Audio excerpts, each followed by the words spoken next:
അല്ലാഹുവിന്റെ വിശുദ്ധമായ ഖുർആനിൽ 10 ആയത്തുകളാണ് ഇറക്കിയത്.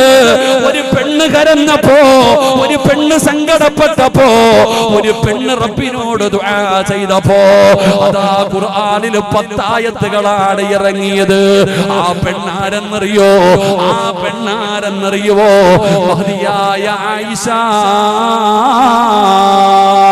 അല്ലാഹുവിന്റെ പ്രവാചകൻ സ്വല്ലല്ലാഹു അലൈഹി വസല്ലമ തങ്ങളുടെ പ്രിയപ്പെട്ട ഭാര്യയായ ആയിഷ ബീബി റളിയല്ലാഹു തആല അൻഹാ.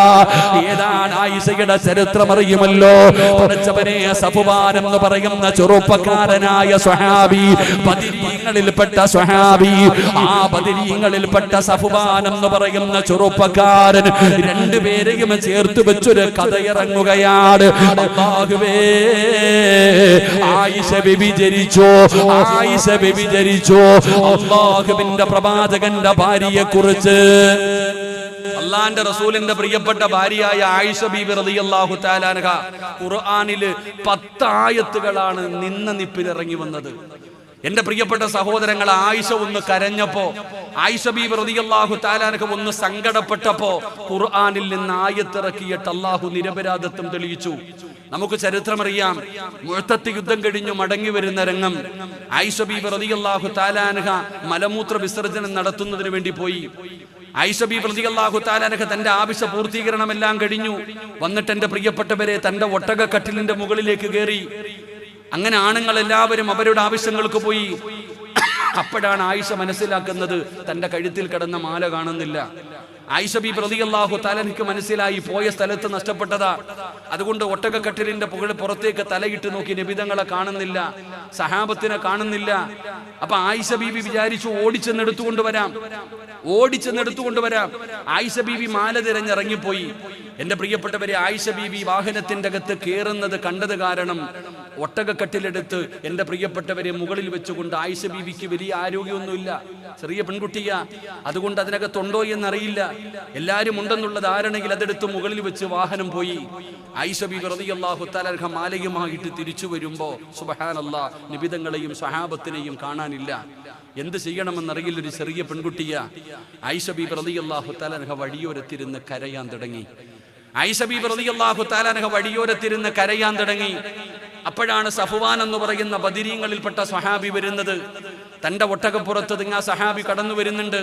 ആ സഹാബി ഏറ്റവും പുറകിൽ താമസിച്ചു വരാനുള്ള കാരണം പറയുന്നത്, കളഞ്ഞു പോകുന്ന വസ്തുക്കൾ എടുത്തുകൊണ്ടുവരാൻ, യാത്രക്കാരാണ് എന്തെങ്കിലും നഷ്ടപ്പെട്ടു പോയാൽ അത് എടുത്തുകൊണ്ടുവരാൻ നബിതങ്ങൾ ഏറ്റവും പുറകിൽ വരാൻ പറഞ്ഞ സഹാബി. ഈ സഹാബി നോക്കുമ്പോൾ ഒരു ചെറിയ പെണ്ണ് വഴിയോരത്തിരുന്ന് കരയുന്നു. ആരാരുമില്ലാത്ത വഴിയോരത്തിരുന്ന് കരയുന്നു. മഹാനായ സഫ്വാൻ റളിയല്ലാഹു തആല അൻഹു ചോദിച്ചു, ആരാ നിങ്ങൾ? ആരാ ഇരുന്ന് കരയുന്നല്ലോ, നിങ്ങൾ ആരാ? അവിടെ നിന്ന് പറഞ്ഞു, ആയിഷ ഉമ്മഹാത്തുൽ മുഅ്മിനീൻ മഹദി ആയിഷ ബീബി റളിയല്ലാഹു തആല അൻഹ. അല്ലാഹുവിന്റെ റസൂലിന്റെ പ്രിയപ്പെട്ട ഭാര്യയായ ആയിഷയാ ഞാൻ. അല്ലാഹുവിന്റെ റസൂലിന്റെ പ്രിയപ്പെട്ട ഭാര്യയായ ആയിഷ. സഫ്വാൻ തങ്ങൾ പറയുന്നുണ്ട്, ഇന്നാലില്ല. ആയിഷയോ ചാടി ഇറങ്ങിയിട്ട് പറഞ്ഞു, ഉമ്മ ഈ വാഹനത്തിന്റെ മുകളിൽ കയറ്, ഉമ്മ ഈ വാഹനത്തിന്റെ മുകളിൽ കയറ്, ഞാൻ മുമ്പിൽ നടക്കാം, ഉമ്മ ഈ വാഹനത്തിൽ കയറ്. അവസാനം വേറെ വഴിയില്ലാതെ ആയിഷ ബീബി റളിയല്ലാഹു തആല അൻഹ വാഹനത്തിന്റെ മുകളിൽ കയറി. യാത്ര തുടർന്നു. നബിതങ്ങളും സ്വഹാബത്തും ഒരുപാട് സഞ്ചരിച്ച് അവസാനം അവർ തമ്പിലേക്ക് ചെല്ലുമ്പോഴാണ് ആയിഷ ബീബി ഇല്ലെന്ന് മനസ്സിലാകുന്നത്. ഒരുപാട് സഞ്ചരിച്ച മണിക്കൂറുകൾ കഴിഞ്ഞു. രാവിലെയാകുമ്പോഴാണ് ആയിഷ ഇല്ലെന്നറിയുന്നത്. എന്റെ പ്രിയപ്പെട്ടവരെ, നബിതങ്ങളുടെ ഭാര്യയെ കുറിച്ച് കാണാതെ വന്നപ്പോ വലിയ വിഷയമായി. എല്ലാവരും വല്ലാത്ത വിഷയം, എവിടെ പോയി ആയിഷ, വലിയ ചർച്ചയായി, എല്ലാവരും അറിഞ്ഞു. അവസാനമാണ് എന്റെ പ്രിയപ്പെട്ടവരെ, സഫ്വാൻ റളിയല്ലാഹു തആല അൻഹു നടന്നു വരുന്നു. ആയിഷ ബീബി റളിയല്ലാഹു തആല അൻഹ വാഹനത്തിന്റെ മുകളിലുണ്ട്. നബിതങ്ങളുടെ മുമ്പിൽ വന്നു നടന്ന സംഭവങ്ങൾ മുഴുവനും പറഞ്ഞു കൊടുത്തു. എല്ലാം പറഞ്ഞു കൊടുത്തു കഴിഞ്ഞപ്പോൾ എല്ലാവർക്കും സമാധാനമായി. പക്ഷേ ആ സ്വഹാബത്തിന്റെ ഇടയിൽ മുനാഫിക്കീങ്ങളുടെ നേതാക്കന്മാരിൽപ്പെട്ട ഒരുത്തനുണ്ടായിരുന്നു. അവൻ പറഞ്ഞു, രണ്ടുപേർക്കും ചെറിയ പ്രായവാ, രാത്രി സഞ്ചരിച്ച് വന്നതല്ലേ, എന്തെങ്കിലൊക്കെ നടന്നിട്ടുണ്ടാകും. അള്ളാഹുവിന്റെ പ്രവാചകൻ സല്ലല്ലാഹു അലൈഹി വസല്ലമ തങ്ങളുടെ ഭാര്യയെ കുറിച്ച് വ്യഭിചാര ആരോപണം തുടങ്ങി. എന്റെ പ്രിയപ്പെട്ടവരെ, പിന്നെ കാട്ടുതീ പടരുന്നത് പോലെ മദീന മുഴുവനും പടർന്നു ചരിത്രം. എന്റെ പ്രിയപ്പെട്ട സഹോദരങ്ങളെ, കേട്ടവർ വിശ്വസിക്കാൻ തുടങ്ങി. കാരണം ശത്രുക്കളല്ല പറഞ്ഞത്, നബിതങ്ങളുടെ കൂടെ പോയവരാ. അള്ളാന്റെ റസൂൽ സല്ലല്ലാഹു അലൈഹി വസല്ലം തങ്ങളുടെ കൂടെ പോയവരായി ഈ കഥ പറയാൻ തുടങ്ങിയത്. അതുകൊണ്ട് പലരും വിശ്വസിച്ചു. ബക്കറ്റ് പിരിവിന് സമയമായെന്നായിരിക്കും പേപ്പർ കൊണ്ടുവരുന്ന ഫാറൂഖ്. അല്ലാഹു ഈമാൻ നൽകുമാറാകട്ടെ, അല്ലാഹു ഈമാൻ നൽകുമാറാകട്ടെ. ആയിഷ ബീവി റളിയല്ലാഹു തആല അൻഹയെ കുറിച്ച് നാട് മുഴുവനും ചർച്ചയായി. എവിടെ നോക്കിയാലും ആയിഷ. നബി സല്ലല്ലാഹു അലൈഹി വസല്ലമ തങ്ങൾ അവസാനം ആരോടും മിണ്ടാതെയായി. നബിതങ്ങൾ പറഞ്ഞു അല്ലാഹ് തന്നെ തീരുമാനിക്കട്ടെ. നബിതങ്ങൾക്ക് വിശ്വാസം ഇല്ലാഞ്ഞിട്ടൊന്നുമല്ല. നബിതങ്ങൾ പറയുന്നുണ്ട് വല്ലാഹി വല്ലാഹി ലാ, നബിതങ്ങൾ പറയുന്നുണ്ട് ലാകിൻ വല്ലാഹി മാ അലിംതു അലാ അഹ്ലി ഇല്ലാ ഖൈറാ. പള്ളിയുടെ മിമ്പറിൽ കയറി നിന്നിട്ട് നബിതങ്ങൾ പറഞ്ഞു എൻ്റെ ഭാര്യയെക്കുറിച്ച് നിങ്ങളൊക്കെ പറയുന്നത് ഞാൻ കേൾക്കുന്നുണ്ട്, പക്ഷെ നിങ്ങൾ ആര് പറഞ്ഞാലും ഞാൻ വിശ്വസിക്കില്ല. കാരണം എൻ്റെ ഭാര്യ എനിക്കറിയാം, വല്ലാഹി സത്യം എനിക്കറിയാം. ലാകിൻ വല്ലാഹി മാ അലിംതു അലാ അഹ്ലി ഇല്ലാ ഖൈറ. ഇന്നുവരെ നല്ലതല്ലാതെ ഞാൻ ഒന്നും കണ്ടിട്ടില്ല. അതുകൊണ്ട് അല്ലാഹ് തന്നെ തീരുമാനിക്കട്ടെ. നബിതങ്ങൾ മിണ്ടാതെ നടക്കാൻ തുടങ്ങി. എല്ലാരും ചർച്ചയായി, എല്ലാ സ്ഥലങ്ങളിലും ചർച്ച. ആയിഷ ബീവിക്ക് പനി പിടിച്ചു, ആഴ്ചകളോളം കടന്നു. അവസാനം ആയിഷ ഇതൊന്നും അറിയുന്നില്ല. അവസാനം നബിതങ്ങളോട് അനുവാദം ചോദിച്ചിട്ട് ആയിഷ ബീവി റളിയല്ലാഹു തആല വീട്ടിൽ ചെന്നു. അപ്പോഴാ അറിയണേ ഈ കഥകൾ, തിരക്കഥകൾ, എന്റെ പ്രിയപ്പെട്ട സിനിമാ കഥകളെ പോലും വെല്ലുന്ന രീതിയിലുള്ള കഥകൾ. അവസാനം ആയിഷ ബീവി റളിയല്ലാഹു തആല എനിക്ക് വല്ലാതെ സങ്കടമായി. ഭക്ഷണം കഴിക്കുന്നില്ല, വെള്ളം കുടിക്കുന്നില്ല. എന്റെ പ്രിയപ്പെട്ടവർ അബൂബക്കർ സിദ്ദീഖ് റളിയല്ലാഹു തആല അൻഹു പറയുന്നുണ്ട് എന്റെ പൊന്നുമോള് മരിച്ചുപോയി എന്ന് ഞാൻ ഭയക്കാറുണ്ട്. ആയിഷ ബീവി ഭക്ഷണം കഴിക്കാതെ വെള്ളം കുടിക്കാതെ കരഞ്ഞു കരഞ്ഞു വീടിനകത്ത് കിടക്കുമ്പോ അബൂബക്കർ തങ്ങൾ ചെന്നിട്ട് കാലുകൊണ്ട് തന്റെ പൊന്നുമോളെ തട്ടി നോക്കും ജീവനുണ്ടോ എന്ന്. അത്രത്തോളം സങ്കടപ്പെട്ടുകൊണ്ട് കടന്നു. എന്റെ പ്രിയപ്പെട്ടവരെ, എന്തിനാണ് ഞാൻ ഈ ചരിത്രം പറഞ്ഞതെന്നറിയോ? നമ്മൾ എപ്പോഴും മനസ്സിലാക്കേണ്ടത് നമുക്കൊരു വാർത്ത കിട്ടിക്കഴിഞ്ഞാൽ പിന്നെ നമ്മൾ എത്രത്തോളം ഷെയർ ചെയ്യാൻ പറ്റുമോ, എത്രത്തോളം നാണം കെടുത്താൻ പറ്റുമോ, എത്രത്തോളം പറയാൻ പറ്റുമോ നമ്മളൊക്കെ പറയും. ആയിഷ ബീവി റളിയല്ലാഹു തആല അൻഹയുടെ ഈ സംഭവം നടന്നപ്പോ എന്റെ പ്രിയപ്പെട്ട സഹോദരങ്ങളെ, ഒരു ചരിത്രം നമ്മൾ മനസ്സിലാക്കണം. ഞാൻ അതിനുവേണ്ടിയായത് പറഞ്ഞത്. ഈ ചരിത്രം ഞാൻ പറയുന്നത് എന്റെ പ്രിയപ്പെട്ടവരെ, ഈ സംഭവം നടക്കുമ്പോ അല്ലാഹുവിന്റെ പ്രവാചകൻ സല്ലല്ലാഹു അലൈഹി വസല്ലമ തങ്ങളുടെ സഹാബിയാണ് അബൂ അയ്യൂബുൽ അൻസാരി റളിയല്ലാഹു തആല അൻഹു. അബൂ അയ്യൂബുൽ അൻസാരി റളിയല്ലാഹു തആല അൻഹു തന്റെ വീട്ടിലേക്ക് കടന്നു ചെല്ലുമ്പോ തന്റെ പ്രിയപ്പെട്ട ഭാര്യ ചോദിച്ചു ഭർത്താവിനോട്, ആയിഷയെ കുറിച്ച് ഇങ്ങനെയൊക്കെ പറയുന്നല്ലോ, നിങ്ങൾ വിശ്വസിക്കുന്നുണ്ടോ? അബൂ അയ്യൂബുൽ അൻസാരി റളിയല്ലാഹു തആല അൻഹു ആ സഹാബിയോട് സ്വന്തം ഭാര്യ ചോദിച്ചു, ആയിഷ ബീബി റളിയല്ലാഹു തആല അൻഹയെ കുറിച്ച് അലം തസ്മഉ, അവിടെന്ന് ചോദിക്കുന്നു മഹദി വഹിക്കുക, ഇങ്ങനെയൊക്കെ ആയിഷാനെ കുറിച്ച് പറയുന്നുണ്ടല്ലോ, നിങ്ങൾ വിശ്വസിക്കുന്നുണ്ടോ? മഹാനായ അബൂ അയ്യൂബുൽ അൻസാരി റളിയല്ലാഹു തആല അൻഹു പറഞ്ഞു, ഞാൻ വിശ്വസിക്കുന്നില്ല.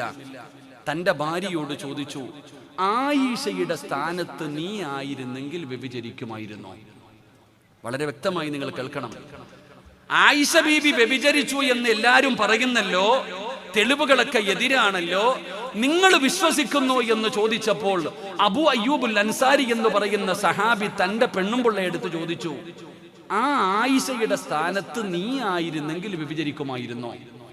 മഹദി പറയാ, വല്ലാഹി സത്യം ഞാൻ ചെയ്യൂല, വല്ലാഹി സത്യം ഞാൻ ഒരിക്കലും, അല്ലാഹുവാകട്ടെ, ഞാൻ ഒരിക്കലും വ്യഭിചരിക്കൂല, ഞാൻ ഒരിക്കലും അങ്ങനെ ചെയ്യില്ല. മഹാനായ സ്വഹാബിയോട് അബൂ അയ്യൂബുൽ അൻസാരി റളിയല്ലാഹു തആല അൻഹുവിനോട് തന്റെ പ്രിയപ്പെട്ട ഭാര്യ പറയുമ്പോൾ ആ സ്വഹാബിയുടെ മറുപടി എന്തെന്നറിയോ? എടോ, ഒരു വാർത്ത കേട്ടാൽ ഇങ്ങനെയായിരിക്കണം. ഒരു വാർത്ത നിങ്ങൾ അറിഞ്ഞാൽ ചെയ്തോ ചെയ്തില്ലേ അതല്ല വിഷയം. ഒരു വാർത്ത കേട്ട് കഴിഞ്ഞാൽ നിങ്ങളുടെ നിലപാടെന്തായിരിക്കണം? അല്ലാഹുവിന്റെ പ്രവാചകന്റെ സ്വഹാബിയുടെ ചരിത്രം പറയുകയാണ്. അബൂ അയ്യൂബുൽ അൻസാരി റളിയല്ലാഹു തആല അൻഹു തന്റെ ഭാര്യയോട് ചോദിക്കുന്നു, നീ ആയിരുന്നെങ്കിൽ വ്യഭിചരിക്കുമായിരുന്നോ? ആ പെണ്ണ് പറയുന്നു, ഒരിക്കലും ഞാൻ വ്യഭിചരിക്കൂല, വല്ലാഹി സത്യം ഞാൻ ചെയ്യൂല, വല്ലാഹി സത്യം ഞാൻ ചെയ്യൂല. അബൂ അയ്യൂബുൽ അൻസാരി തങ്ങൾ പറയുകയാ, എന്നാ ഫവല്ലാഹി ആയിഷത്തു ഖൈറും മിൻകാ, നിന്നെക്കാളും ഖൈറായവളാണ് ആയിഷ, നിന്നെക്കാളും നല്ലവളാണ് ആയിഷ, നിന്നെക്കാളും നല്ലവളാണ് ആയിഷ. നീ ചെയ്യത്തില്ലെങ്കിൽ പിന്നെ ആയിഷ എങ്ങനെയാണ് ചെയ്യുന്നത്? ആയിഷ ആരെന്നറിയോ? ആയിഷ ആരെന്നറിയോ? അല്ലാഹുവിന്റെ പ്രവാചകനെ വിവാഹം കഴിക്കാൻ മറ്റുള്ള ഭാര്യമാര് നബിതങ്ങൾ ഇഷ്ടപ്പെട്ടാണ് വിവാഹം കഴിച്ചതെങ്കിൽ ആയിഷയെ വിവാഹം കഴിക്കാൻ പറഞ്ഞത് അല്ലാഹുവാ. അല്ലാഹയാ പറഞ്ഞത് വിവാഹം കഴിക്കാൻ. അല്ലാഹയാണ് പറഞ്ഞത് ആയിഷാനെ വിവാഹം കഴിക്കാൻ. ആയിഷ അങ്ങനെ ഉള്ളവളായിരുന്നെങ്കിൽ അല്ലാഹു പറയില്ലല്ലോ.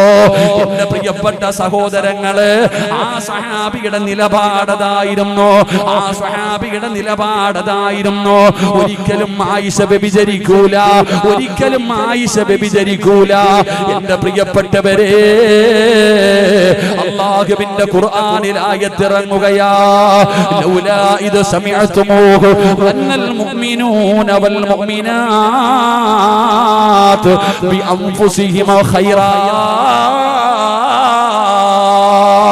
നല്ലത് ചിന്തിക്കണമടോ, നല്ലത് ചിന്തിക്കടോ. മോഷ്ടിച്ചെന്ന് പറയുമ്പോ നീ ചിന്തിക്കണം, പടച്ചവനെ അബദ്ധം പറ്റിയതായിരിക്കും. എന്റെ സഹോദര, ഒരാള് തെറ്റ് ചെയ്തു എന്ന് നിന്റെ അടുക്കൽ പറഞ്ഞാൽ നീ ചെയ്യേണ്ടത് എന്താണ്? നല്ലത് ചിന്തിക്കടോ, നല്ലത് ചിന്തിക്കടോ. അല്ലാതെ അവനെ നാണം കെടുത്താനല്ല, നാട്ടുകാരുടെ മുമ്പിൽ മോശക്കാരനല്ല, മോശക്കാരനാക്കിയിട്ട് അവന്റെ ഇസ്സത്ത് തകർത്തിട്ട് എനിക്കും നിങ്ങൾക്കും എന്ത് കിട്ടാനാ? അതുകൊണ്ട് എന്റെ പ്രിയപ്പെട്ടവര്, ഈ അബൂ അയ്യൂബുൽ അൻസാരി എന്ന് പറയുന്ന സ്വഹാബിയുടെ നിലപാടിനെ കുറിച്ച് അല്ലാഹു പറയുകയാണ്, അല്ലാഹു വാഴ്ത്തുകയാണ്. അല്ലാഹു ആ സ്വഹാബിയുടെ നിലപാടിനെ കുറിച്ച് പരിശുദ്ധമായ ഖുർആനിലൂടെ അവിടുന്ന് വാഴ്ത്തി പറയുമ്പോ, ഈ പരിശുദ്ധമായ ഈ പുണ്യമായ മജ്ലിസിൽ ഒരുമിച്ച് കൂടിയവരോട് പറയുകയാ, ഉറപ്പില്ലാതെ പറയരുത്, ഏസണി പറയരുത്, പരദൂഷണം പറയരുത്, ഒരു മനുഷ്യനെ നാണം കെടുത്തരുത്. ഒരു മനുഷ്യന്റെ ഇസ്സത്തിന്റെ വില എന്തെന്നറിയോ? മഹാനായ ആദരവായ പ്രവാചകൻ നബി മുഹമ്മദ് മുസ്തഫ സല്ലല്ലാഹു അലൈഹി വസല്ലമ തങ്ങൾ കഅബാലയത്തിന്റെ മുറ്റത്തിലൂടെ നടന്നു പോകുമ്പോ അല്ലാഹു പറഞ്ഞു, കഅബേ നിനക്കെന്തോ മഹത്തമാ, എന്തൊരു സുഗന്ധമാ, എല്ലാരും നിന്നെ ആദരിക്കുന്നു, എല്ലാരും നിന്നെ ബഹുമാനിക്കുന്നു. സ്വർഗ്ഗത്തിൽ നിന്ന് കൊണ്ടുവന്ന കല്ലുകൊണ്ടാണ് നിന്നെ അലങ്കരിച്ചിരിക്കുന്നത്. നിനക്ക് വലിയ സ്ഥാനമാണ്, നിനക്ക് വലിയ സ്ഥാനമാണ്. എന്നാ അല്ലാഹുവിന്റെ മുമ്പില് നിന്നെക്കാലം സ്ഥാനമുണ്ട്. ഒരു അടിമയുടെ ഇസ്സത്തിനൊന്നും നബി മുഹമ്മദ് മുസ്തഫ സല്ലല്ലാഹു അലൈഹി വസല്ലമ തങ്ങൾ പറയുകയാ, ഒരു അടിമയുടെ ഇസ്സത്തിന്, ഒരു അടിമയുടെ അഭിമാനത്തിന് കഅബയെക്കാളും അല്ലാഹുവിന്റെ മുമ്പിൽ സ്ഥാനമുണ്ടെന്ന് ആദരവായ പ്രവാചകൻ നബി മുഹമ്മദ് മുസ്തഫ സല്ലല്ലാഹു അലൈഹി വസല്ലമ തങ്ങൾ പറയുമ്പോ, പെങ്ങളെ ആയിഷ പതറിയില്ല, ആയിഷ ആത്മഹത്യ ചെയ്തില്ല, ആയിഷ വിഷം കുടിച്ചില്ല, ആയിഷ ഭിത്തിയിലെ തലയിടിച്ച് ചാകാൻ നോക്കിയില്ല. ഹസ്ബുനല്ലാഹു നിഅമൽ വകീൽ. ഈ ദിക്ർ പറഞ്ഞ് വീടിന്റെ അകത്തിരുന്നപ്പോ ആകാശത്ത് നിന്ന് മുഖറബുൽ അംലാക് മലക്ക് ജിബ്രീൽ അലൈഹിസ്സലാം 10 ആയത്തുകളുമായിട്ടാണ് ഇറങ്ങി വന്നത്, ആ നിരപരാധിത്വം തെളിയിക്കാൻ. അതുകൊണ്ട് എന്റെ പ്രിയപ്പെട്ടവര്, ഈ ചരിത്രത്തിൽ നിന്ന് പഠിക്കേണ്ട പാഠമെന്താ? എന്ത് കേട്ടാലും നല്ലത് ചിന്തിക്ക്, എന്ത് കേട്ടാലും നല്ലത് ചിന്തിക്ക്. അല്ലാഹുവേ, അങ്ങനെയുള്ള ഒരു മനസ്സു തരണേ അല്ലാ. നാലാമതായിട്ട് അല്ലാഹുവിന്റെ വിശുദ്ധമായ ഖുർആനിൽ അല്ലാഹു സമാധാനിപ്പിച്ച അടിമയാരെന്നറിയോ? മഹാനായ ഉമ്മു മക്തൂം റളിയല്ലാഹു തആല അൻഹു. 2 കണ്ണിന് കാഴ്ചയില്ലാത്ത സഹാബിയ, 2 കണ്ണിന് കാഴ്ചയില്ലാത്ത സഹാബിയ. പടച്ചവരെ, ഒരിക്കൽ അല്ലാഹുവിന്റെ പ്രവാചകൻ സല്ലല്ലാഹു അലൈഹി വസല്ലമ തങ്ങള്, നബി തങ്ങള് മക്കയിലെ ഏറ്റവും കോടീശ്വരന്മാരായ ആൾക്കാരുമായിട്ട് നബി തങ്ങൾ സംസാരിച്ചു കൊണ്ടിരിക്കുകയാണ്. അവരെ ദഅവത്ത് ചെയ്യുകയാണ്. അവർ ഇസ്ലാമിലേക്ക് കടന്നു വന്നാലോ, അങ്ങനെ പ്രമുഖ പ്രമുഖരായ ചില നേതാക്കന്മാര് വലീറത്ത് ബിൻ മുഗീറ ഉൾപ്പെടെ വലിയ അതാ ഖുറൈശികളിൽപ്പെട്ട നേതാക്കന്മാര് നബിതങ്ങൾ ഇസ്ലാമിലേക്ക് ക്ഷണിച്ചുകൊണ്ട് നിൽക്കുകയാണ്.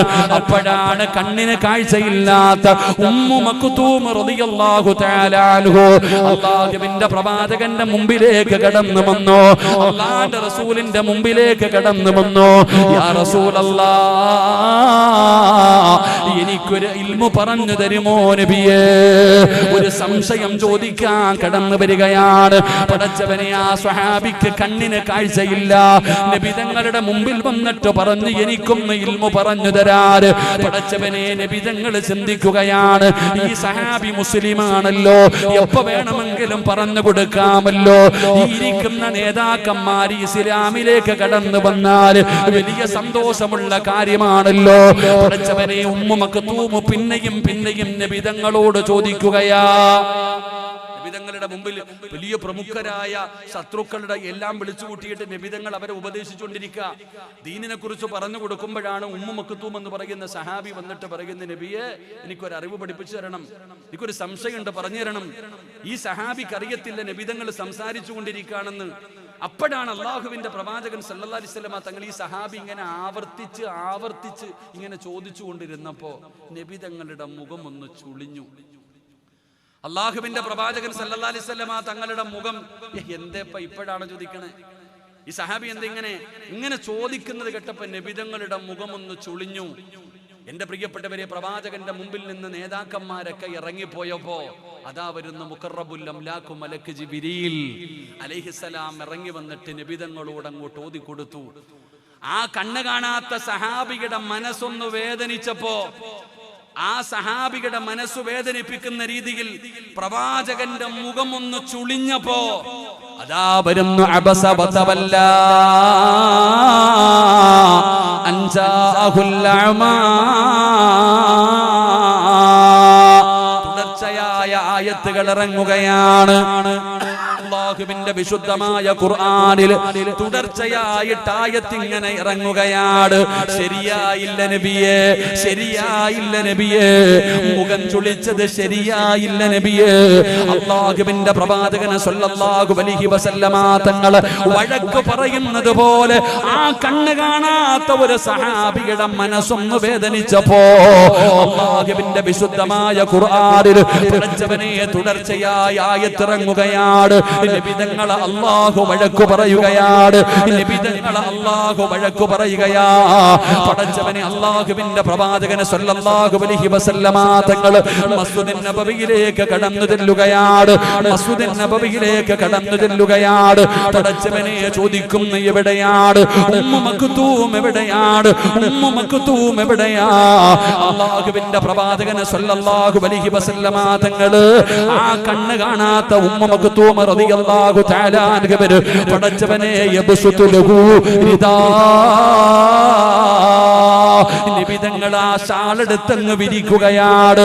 നബിതങ്ങൾ ആ ഷാളെടുത്തിട്ട് വിരിച്ചടോ ഉമ്മു മക്തൂമിനോട് പറഞ്ഞു ഇരിക്കാൻ. അല്ലാഹുവിന്റെ പ്രവാചകൻ സല്ലല്ലാഹു അലൈഹി വസല്ലമ തങ്ങൾ തന്റെ വിരിപ്പെടുത്ത് വിരിച്ചിട്ട് ഷാളെടുത്ത് വിരിച്ചിട്ട് ആ കണ്ണ് കാണാത്ത സ്വഹാബിയെ വിളിക്കുകയാണ്. മർഹബാ മർഹബാ. അല്ലാഹുവിനെ കൊണ്ട് വഴക്ക് കേൾപ്പിച്ച സഹാബി പടച്ചവനെ നബിതങ്ങൾ അവിടുന്ന് സ്വീകരിക്കുകയാണ്. ഉമ്മു മക്തൂം റളിയല്ലാഹു തആല അൻഹുവിനെ തന്റെ വിരിപ്പിൽ പിടിച്ചിരുത്തിയിട്ട് പടച്ചവനെ നബിതങ്ങൾ എപ്പോഴും ചോദിക്കുമായിരുന്നു, ആ കണ്ണ് കാണാത്ത സഹാബിയോട് ചോദിക്കും, എന്തെങ്കിലും ആവശ്യമുണ്ടോ? എന്തെങ്കിലും ആവശ്യമുണ്ടോ? എന്റെ പ്രിയപ്പെട്ടവരെ, എന്തിനാണ് ഞാൻ ഈ ചരിത്രം പറഞ്ഞതെന്നറിയോ? അല്ലാഹുവേ, കണ്ണ് കാണാത്ത ഒരുപാട് പേരെ കാണുമല്ലോ, വികലാംഗരായവരെ കാണുമല്ലോ, പ്രയാസം അനുഭവിക്കുന്നവരെ കാണുമല്ലോ. നമ്മളിൽ പലർക്കും പുച്ഛമാടോ, അവർക്ക് കൊടുക്കേണ്ട പരിഗണന നമ്മൾ കൊടുക്കാറില്ല. എന്നാൽ അല്ലാഹുവിന്റെ ദീൻ പറയുന്നത് അവർക്ക് പരിഗണന കൊടുക്കണമെന്നാ. അവർക്ക് പരിഗണന കൊടുക്കണമെന്ന് അല്ലാഹുവിന്റെ വിശുദ്ധമായ ദീൻ പറയുകയാണ്. പടച്ച റബ്ബേ, കണ്ണ് കാണാത്ത ഒരു മനുഷ്യനെ കൈ പിടിച്ച് നടത്തിയാ കിട്ടുന്ന പ്രതിഫലം അറിയുമോ? കണ്ണ് കാണാത്ത ഒരു മനുഷ്യന്റെ കൈ പിടിച്ചിട്ട് ഏതെങ്കിലും ഒരു മനുഷ്യൻ നടത്തിച്ചാ അല്ലാഹുവേ എത്ര ദൂരം നടക്കുന്നുണ്ടോ അത്രയും ദൂരം സ്വർഗത്തിലേക്ക് അടുത്തു എന്ന് ആദരവായ പ്രവാചകൻ നബി മുഹമ്മദ് മുസ്തഫ സല്ലല്ലാഹു അലൈഹി വസല്ലം തങ്ങൾ പറയുന്നു, കണ്ണിന് കാഴ്ചയില്ലാത്ത ഒരാളെ കിട്ടിയ കൈ പിടിച്ചിട്ട് നടത്തിക്കണം. എത്ര ദൂരം നടക്കുന്നുണ്ടോ അത്രയും ദൂരം നമ്മൾ സ്വർഗത്തിലേക്ക് അടുത്തു. സഹോദരനാണ് പറഞ്ഞത്, ഉസ്താദേ 14 കൊല്ലമായി പടച്ചവനെ രോഗിയാണ്, ദുആ ചെയ്യണം. ക്യാൻസർ പിടിച്ചവർ, ട്യൂമർ പിടിച്ചവർ, മാരകമായ രോഗങ്ങൾ കൊണ്ട് കഷ്ടപ്പെടുന്നവർ. വയനാട് വഅദിന് പോയപ്പോ ഒരു ചെറുപ്പക്കാരൻ എന്നോട് പറഞ്ഞു, ഉസ്താദേ കിഡ്നി പേഷ്യന്റ് ആണ്, ഡയാലിസിസ് ചെയ്യുകയാണ്, എനിക്ക് വേണ്ടി ദുആ ചെയ്യണം. എന്റെ കൂടെ വന്ന സുൽഫി ചോദിച്ചു, നിങ്ങൾ മാറ്റി വെച്ചില്ലേ? ഈ കിഡ്നി ഒന്ന് മാറ്റി വെച്ചുകൂടായിരുന്നോ? ആ സമയത്ത് ആ ചെറുപ്പക്കാരൻ പറയുന്നു, ഞാൻ മാറ്റി വെച്ചതാണ്, പക്ഷേ 4 വർഷമായപ്പോ ഫെയിലായി പോയി. ഓട്ടോ ഓടിക്കുന്ന ചെറുപ്പക്കാരൻ പറഞ്ഞു, 4 കൊല്ലമായി ഫെയിലായി പോയി. എന്തു പറ്റിയെന്ന് ചോദിച്ചപ്പോ ആ സഹോദരൻ പറയുകയാ, ഓരോ ദിവസവും മരുന്ന് കഴിക്കണം. ഞാനാണെങ്കിൽ 2 ദിവസത്തിൽ ഒരിക്കലാണ് മരുന്ന് കഴിക്കുന്നത്. 2 ദിവസത്തിൽ ഒരിക്കലാണ് മരുന്ന് കഴിക്കുന്നത്. അങ്ങനെ മരുന്ന് കഴിക്കുന്നത് തെറ്റിയപ്പോ അത് ഫെയിലായി പോയി. ഞാൻ ചോദിച്ചു, എന്തുകൊണ്ടാണ് നിങ്ങൾ അങ്ങനെ മരുന്ന് കഴിക്കുന്നത് മാറ്റിയത്? ആ ചെറുപ്പക്കാരന്റെ കണ്ണ് നിറഞ്ഞടോ. കല്യാണം പോലും കഴിക്കാത്ത ചെറുപ്പക്കാരന്റെ കണ്ണ് നിറഞ്ഞു. ഉസ്താദ്, ആഴ്ചയിൽ 5000 രൂപ വേണമായിരുന്നു, എന്റെ കയ്യിൽ പൈസ ഇല്ലാത്തത് കൊണ്ടാണ്. അല്ലാഹുവേ, സങ്കടത്തോടെ പറയുമ്പോ ഇതുപോലെ 100 കണക്കിന് പേരെ കാണുന്നവരാണോ? അതുകൊണ്ട് അൽഹംദുലില്ലാഹ്, പടച്ചവനെ റജബിലേക്ക് കാലെടുത്തു വെക്കാൻ കാത്തിരിക്കുന്നവരോട് സംഘാടകർ ബക്കറ്റുമായി നിങ്ങളുടെ മുമ്പിലേക്ക് കടന്നു വരികയാണ്. ഒരാളുടെയും 1 രൂപ പോലും അല്ലാഹുവിന് ആവശ്യമില്ല. കൊടുത്താ പ്രതിഫലം നിങ്ങൾക്കാണ്,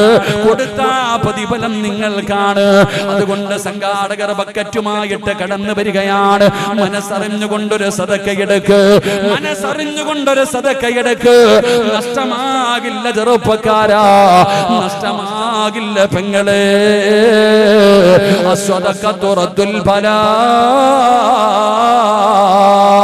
സദക്ക വിപത്തുകളെ തട്ടിമാറ്റുമെന്നാണ്. ഏത് വിപത്തിനെയും തട്ടിമാറ്റുമടോ. എന്നെ പ്രസംഗത്തിന് വിളിക്കുന്ന ചെറുപ്പക്കാരൻ എന്നെ ഈ സ്റ്റേജിലേക്ക് ക്ഷണിച്ചപ്പോ ഒരു നിമിഷം നമ്മളൊക്കെ ഒന്ന് പതറിപ്പോയടോ. ഒരു നിമിഷം നമ്മളുടെ മനസ്സിന്റെ ഉള്ളിൽ വല്ലാത്ത ഒരു തേങ്ങല് വന്നോ. പടച്ചവനെ, വയനാടിനെ കുറിച്ച് പറഞ്ഞപ്പോ, ആ ദുരന്തത്തെ കുറിച്ച് ഓർമ്മപ്പെടുത്തിയപ്പോ എന്റെ പ്രിയപ്പെട്ടവരെ, നമ്മളൊന്ന് പതറിപ്പോയില്ലേ? സദക്ക കൊടുക്കുന്നവരെ, വിപത്തുകളെ തൊട്ട് അല്ലാഹു നിന്നെ കാക്കുമെന്നാ, സദക്ക നിന്നെ രക്ഷപ്പെടുത്തുമെന്നാ. എത്ര അപകടങ്ങളാ കാണുന്നത്. ഇന്നലെ വഅദിന് പോയതിന്റെ പരിസരത്താണ് പടച്ചവനെ 4 പെൺകുട്ടികൾ സ്കൂള് വിട്ട് നടന്നു പോയപ്പോ പാണ്ടിലോറി വന്ന് പാഞ്ഞു കയറിയിട്ട് മരണപ്പെട്ടു പോയ ആ കുട്ടികളുടെ വീടിന്റെ പരിസരത്താ ഇന്നലെ വഅദുണ്ടായിരുന്നത്. റബ്ബേ, സ്വർഗ്ഗം കൊടുക്കണേ തമ്പുരാന്. എത്ര അപകടങ്ങളാ കാണുന്നത്, എത്ര മരണങ്ങളാ കാണുന്നത്. മാരക രോഗം പടരുകയാടോ, മാരക രോഗം പടരുകയാ. ക്യാൻസർ പനി പടരുന്നത് പോലെ പടർന്നുകൊണ്ടിരിക്കുന്ന കാലമാ. അതുകൊണ്ട് പെങ്ങള്, ഉസ്താദേ, ഏത് മരുന്ന് കഴിച്ചിട്ടും എന്റെ രോഗം മാറുന്നില്ല.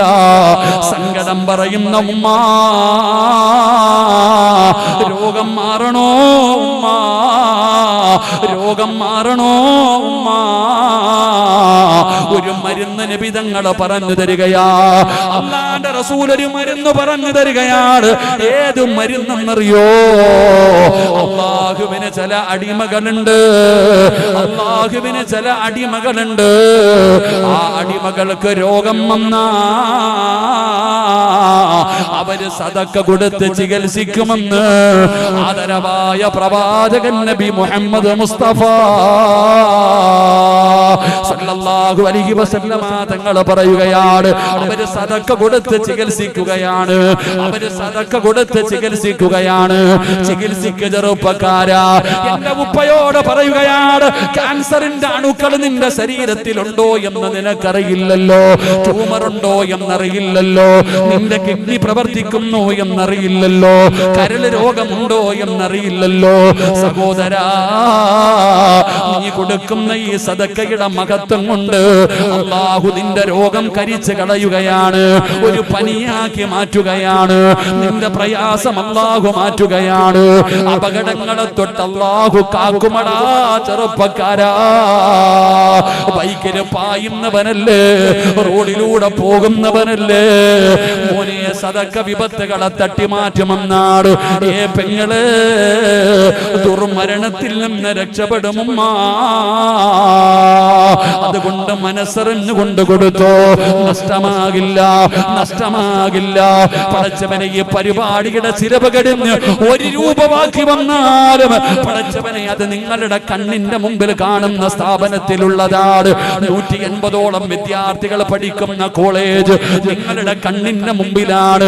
പടച്ചവനെ, ആ സ്ഥാപനത്തിന് കൊടുക്കാനാണ്. അല്ലാതെ ഇതിന്റെ സംഘാടകർക്ക് ഒരു രൂപ പോലും അവർക്ക് ആവശ്യമില്ലടോ. അൽഹംദുലില്ലാഹ്, ഈ പരിപാടിക്ക് വിളിക്കുമ്പോ എന്നോട് പറഞ്ഞു, പിരിവൊന്നുമില്ല ഉസ്താദേ, പിരിവൊന്നുമില്ല ഉസ്താദേ. അവസാനമാണ് അറിയുന്നത്, പടച്ചവനെ എന്ത് കിട്ടിയാലും, ഈ പരിപാടിയുടെ ചിലവ് കടിഞ്ഞ് എന്ത് കിട്ടിയാലും അൽഹംദുലില്ലാഹ് അതിവിടെ കാണുന്ന സ്ഥാപനത്തിലെ മുത്തഅല്ലിമീങ്ങൾക്കുള്ളതാ. പടച്ചവനെ, ഓരോ കുട്ടികൾക്ക് ഒരു മാസം 3000 രൂപയാണ്. എന്റെ പ്രിയപ്പെട്ടവരെ, ഒരു വിദ്യാർത്ഥിക്ക് 30,000 രൂപയാണ് ഒരു കൊല്ലം. സഹോദരാ, സഹോദരി, എല്ലാവരുടെ കയ്യിലും ഞാൻ പിരിക്കാൻ സമയമില്ലാത്തത് കൊണ്ട് പിരിക്കാൻ നിൽക്കുന്നില്ല. ഒരു പേപ്പർ നിങ്ങളുടെ കയ്യിൽ കൊണ്ടുവരികയാണ്.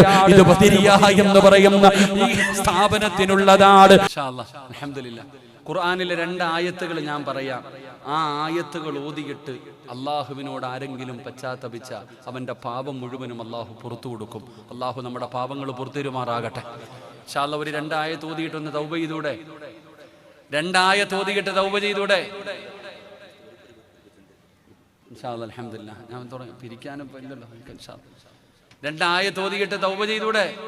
നിങ്ങൾ എന്ത് മനുഷ്യന്മാരെ ഇങ്ങനെ ഇരിക്കണേ?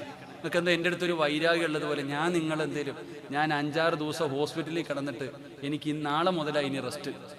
ഞാൻ 3-4 ദിവസം ഹോസ്പിറ്റലിൽ ശ്വാസം മുട്ടും കഫക്കെട്ടും കൗണ്ടിങ് ഒക്കെ കൂടിയിട്ട് വലിയ പറയാം. ഈ ഒരു ദിവസം കഴിഞ്ഞിട്ട് വേണം എനിക്കൊന്ന് റെസ്റ്റ് എടുക്കാൻ. അപ്പോഴാണ് നിങ്ങൾ ഈ മസ്ലിം പിടിച്ചിരിക്കണത്. അള്ളാഹു നമുക്ക് ആഫിയത്തുള്ള ദീർഘായുസ് നൽകുമാറാകട്ടെ. എല്ലാവർക്കും സുഖമല്ലേ? അവിടേക്ക് പോയി, അപ്പോഴേ പോയി. എല്ലാവർക്കും സുഖമാണോ എന്ന് ചോദിക്കുമ്പോൾ ചിലർ വാതുറന്ന് കാണിക്കുന്നു, ചിലർ ആന്ന് പറയുന്നു, ചിലർ സുഖമെന്ന് പറയുന്നു, ചിലർ തലകുലുക്കുന്നു, ചിലർ മസില് പിടിച്ചിരിക്കുന്നു. അള്ളാഹു കാത്തിരക്ഷിക്കുമാറാകട്ടെ, അള്ളാഹു കാത്തിരക്ഷിക്കുമാറാകട്ടെ. ഇതാ പറഞ്ഞ വഴുത് കൊണ്ട് പ്രയോജനമൊന്നുമില്ല, വെറുതെ കേട്ടിങ്ങനെ കൂട്ടുന്നല്ലാതെ വേറെന്താ. വഴുത് കേൾക്കുമ്പോൾ അറിവ് പഠിക്കുന്നത് ജീവിതത്തിൽ ചെയ്യണം. ഒരിക്കൽ നബി സല്ലല്ലാഹു അലൈഹി വസല്ലമ തങ്ങൾ മസ്ജിദുൻ നബവിയിൽ ഇരിക്കുമ്പോൾ ഒരു സഹാബി പള്ളിയിലേക്ക് കയറി വന്നു. നബി തങ്ങൾ ചോദിച്ചു, യാ ഫുലാൻ, ചങ്ങാതി, നിനക്ക് സുഖമാണോ? അൽഹംദുലില്ലാഹ് ഖൈർ, അൽഹംദുലില്ലാഹ് റാഹത്താണ് നബിയെ. ആ ഒരു മറുപടി കേട്ടപ്പോൾ നബി തങ്ങൾ ദുആ ചെയ്തു, അല്ലാഹു നിനക്ക് ബർക്കത്ത് ചെയ്യട്ടെ എന്ന് ദുആ ചെയ്തു. രണ്ടാമതൊരാൾ പുറകെ വന്നു. ആ സ്വഹാബിയോടും ചോദിച്ചു, നിനക്ക് സുഖമാണോ? ആ, എങ്ങനെ? ആ, സുഖം, ഖൈർ, റാഹത്താണ്, തീർന്നു, ഇത്ര തീർന്നു. അപ്പൊ നബി തങ്ങൾ ചിരിച്ചു, ഒന്നും മിണ്ടിയില്ല. അപ്പൊ ഈ സഹാബി തന്നെ ചോദിച്ചു, അതെന്താ എനിക്ക് ബർക്കത്തില്ലേ? ആദ്യം ചോദിച്ച ആളോട് ചോദിച്ച അതേ ചോദ്യം എന്നോട് ചോദിച്ചു. അദ്ദേഹത്തിന് ബർക്കത്തിന് വേണ്ടി ദുആ ചെയ്തു, എനിക്കെന്തേ നബിയെ ബർക്കത്തില്ലേ? നീ ഒരു അൽഹംദുലില്ലാ പറഞ്ഞിരുന്നെങ്കിൽ എത്രയോ നല്ലതായിരുന്നു എന്ന് ആദരവായ പ്രവാചകൻ നബി മുഹമ്മദ് മുസ്തഫ. ഇനി പറ, സുഖമാണോ? ഉറക്കെ പറഞ്ഞ സുഖമാണോ? എന്തേ ആദ്യം പറയാ? ഇതെന്തേ ആദ്യം പറയാൻ? അത് അറബികൾക്കും ഉസ്താദന്മാർക്കും മാത്രം ഉള്ളതാണെന്ന് നിങ്ങൾ വിചാരിച്ചു? അല്ല, എല്ലാവർക്കും ഉള്ളതാ. എൻ്റെ പൊന്നാര ചങ്ങാതി, ആര് സുഖമാണെന്ന് ചോദിച്ചാലും അൽഹംദുലില്ലാ പറ. കച്ചവടം ഉണ്ടോ? ഉണ്ടളിയാ. എന്തിനാളിയാ ഗൾഫിൽ പോകുന്നേ? അത്രയ്ക്കും ലാഭമാ. എന്തിനാ ഗൾഫിലൊക്കെ പോകുന്ന? നല്ല വരുമാനമാ എന്ന് പറയാറില്ലേ? അപ്പൊ അവൻ ചിന്തിക്കും, ഇവനും മാത്രം ഇത്ര കച്ചവടവും കാശോ ഇടുന്ന അല്ല, പിന്നെ മുട്ട കുഴിച്ചിട്ടു എന്ന് പറഞ്ഞിട്ട് കാര്യമില്ല. അള്ളാഹു കാത്തിരക്ഷിക്കുമാറാകട്ടെ. നീ നിന്റെ നാവ് സൂക്ഷിക്കണം പെങ്ങളെ, നീ നിന്റെ നാവ് സൂക്ഷിക്കണം. എന്തിനാ മൈക്കിട്ടി വിളിച്ചു പറഞ്ഞുകൊണ്ട് നടക്കുന്നത്? അതുകൊണ്ട് അൽഹംദുലില്ലാ പറയാൻ പഠിക്ക്. അള്ളാഹു നമുക്കെല്ലാവിധ ഖൈറും ബറക്കത്തും നൽകുമാറാകട്ടെ. സുഖമല്ലേ? ജീവിതമൊക്കെ റാഹത്തല്ലേ? കച്ചവടമൊക്കെ ഉണ്ടോ? കുടുംബജീവിതമൊക്കെ എങ്ങനെയുണ്ട്? പൈസയൊക്കെ ഉണ്ടോ? അവിടെ പോയി പറ, പൈസയൊക്കെ ഉണ്ടോ? എനിക്കൊന്നും വേണ്ട, ധൈര്യമായിട്ട് പറ, പൈസ ഉണ്ടോ? അള്ളാഹു ബർക്കത്ത് ചെയ്യുമാറാകട്ടെ. ചോദിക്കാതെ കിട്ടിയതല്ലേ? ഇൻഷാ അല്ലാഹ് അൽഹംദുലില്ലാ. അതുകൊണ്ട് ഞാൻ 2 ആയത്ത് പറഞ്ഞു തരാം. ഈ 2 ആയത്ത് ഓതിയിട്ട് അള്ളാഹുടെ മുമ്പിൽ പറയാനുള്ളതൊക്കെ പറഞ്ഞിട്ട് നമുക്ക് ദുആ ചെയ്ത് പിരിയാം. അള്ളാഹു ഭാഗ്യം തരുമാറാകട്ടെ. ഞാൻ പറഞ്ഞതല്ല, ഇബ്നു മസ്ഊദ് റളിയല്ലാഹു തആല അൻഹു പറയുകയാ, ഈ 2 ആയത്തുകൾ ആരെങ്കിലും പാരായണം ചെയ്തിട്ട് ദുആ ചെയ്താൽ അള്ളാഹുവിന്റെ പാപങ്ങൾ മുഴുവനും പുറത്തു കൊടുക്കും. അള്ളാഹു നമ്മുടെ പാപം പുറത്തുമാറാകട്ടെ. അള്ളാഹു പുറത്തുമാറാകട്ടെ. തൗബ ചെയ്തൂടെ? തൗബ എന്ന് പറഞ്ഞാൽ എന്താ? 27-ാം രാവിന്റെ അന്ന് കുളിച്ചൊരുങ്ങി പോവാ. എവിടെ പോവാടാ? തൗബ വാങ്ങാൻ പോവാ. എന്താ അന്ന് പ്രത്യേകിച്ച് ഇങ്ങനെ എന്തോ കിട്ടുന്ന പോലെ? തൗബ എന്ന് പറഞ്ഞാൽ എന്താ? വെറുതെ കിടന്നു പറഞ്ഞിട്ട് കാര്യമൊന്നുമില്ല. വെറുതെ കിടന്നൊന്ന് ആലോചിച്ച് നോക്കിക്കേ. ഈ കഴിഞ്ഞ 1 വർഷക്കാലം നമ്മൾ ചെയ്ത പാപത്തെ കുറിച്ചൊന്ന് ചിന്തിക്ക്. എടോ, കുല്ലു ബനി ആദമ ഖത്താഉൻ വ ഖൈറുൽ ഖത്താഈന അത്തവ്വാബൂൻ. ആദമിന്റെ സന്താന പരമ്പരകൾ മുഴുവനും പാപം ചെയ്യുന്നവരാണ്. ആദമിന്റെ സന്താനങ്ങൾ മുഴുവനും പാപം ചെയ്യുന്നവരാണ്. ആ പാപം ചെയ്യുന്നവരിൽ ഏറ്റവും നല്ല മനുഷ്യനാരെന്നറിയോ? അവൻ അല്ലാഹുവിനോട് പശ്ചാത്തപിക്കുന്നവനാണെന്ന് നബി മുഹമ്മദ് മുസ്തഫ സല്ലല്ലാഹു അലൈഹി വസല്ലമ തങ്ങൾ പറയുമ്പോ ഈ സദസ്സിലിരിക്കുന്നവരോട് പറയുകയാണ്, നീ ചെയ്ത പാപങ്ങളെ കുറിച്ച് നീ ഒന്ന് ചിന്തിക്ക്. എന്നിട്ട് അല്ലാഹുവിന്റെ മുമ്പിൽ ആത്മാർത്ഥമായി തൗബ ചെയ്യ്. എങ്ങനെയാണ് ചെയ്യേണ്ടത്? വെറുതെ തൗബ ചെയ്താ പോരടാ ചെറുപ്പക്കാരാ, ഉമ്മമാരേ. എങ്ങനെയാണ് തൗബ ചെയ്യേണ്ടതെന്നറിയോ? സഅലബത്ത് ബിൻ അബ്ദുറഹ്മാൻ എന്ന് പറയുന്ന ഒരു സ്വഹാബി ഉണ്ടായിരുന്നു. അല്ലാഹുവിന്റെ പ്രവാചകൻ സല്ലല്ലാഹു അലൈഹി വസല്ലമ തങ്ങൾക്ക് വല്ലാത്ത ഇഷ്ടമായിരുന്നു. സഅലബത്ത് ബിൻ അബ്ദുറഹ്മാൻ നബി തങ്ങൾക്ക് പടച്ചവനെ ഖാദിമായി നടന്ന ഒരു സ്വഹാബിയാ. ഒരിക്കൽ അല്ലാഹുവിന്റെ പ്രവാചകൻ സല്ലല്ലാഹു അലൈഹി വസല്ലമ തങ്ങള് ആ സഅലബത്ത് ബിൻ അബ്ദുറഹ്മാൻ എന്ന് പറയുന്ന സ്വഹാബിയെ ഒരാവശ്യത്തിന് വേണ്ടി പറഞ്ഞു വിടുകയാണ്. ആ സ്വഹാബി എങ്ങനെ നടന്നു പോകുമ്പോ ഒരു പെണ്ണ് നിന്ന് കുളിക്കുകയാ. സഅലബത്ത് ബിൻ അബ്ദുറഹ്മാൻ എന്ന് പറയുന്ന ചെറുപ്പക്കാരൻ ആ പെണ്ണ് കുളിക്കുന്നത് കണ്ടപ്പോ, സുന്ദരിയായ ഒരു പെണ്ണ് നിന്ന് കുളിക്കുന്നത് കണ്ടപ്പോ അറിയാതെ നോക്കിപ്പോയി. ആ നോട്ടമങ്ങ് വല്ലാതെ നീണ്ടുപോയി. പടച്ചവനെ, കുറച്ച് സമയം കഴിഞ്ഞപ്പോഴാണ് ചിന്തിക്കുന്നതല്ലാ, പാപമാണ് പടച്ചവര് ചെയ്തത്, പാപമാണ് തമ്പുരാന്. നിലവിളിക്കാൻ തുടങ്ങി. ഒരു പെണ്ണിന്റെ ഔറത്ത് കണ്ടല്ലോ. അല്ലാഹുവേ, ഈ കണ്ണുകൊണ്ട് ഞാൻ ഇനി എങ്ങനെയാണ് നബിതങ്ങളെ കാണുന്നത്? നബിതങ്ങൾ അറിയുമല്ലോ, അല്ലാഹുവിന്റെ റസൂൽ ഇതറിയുമല്ലോ.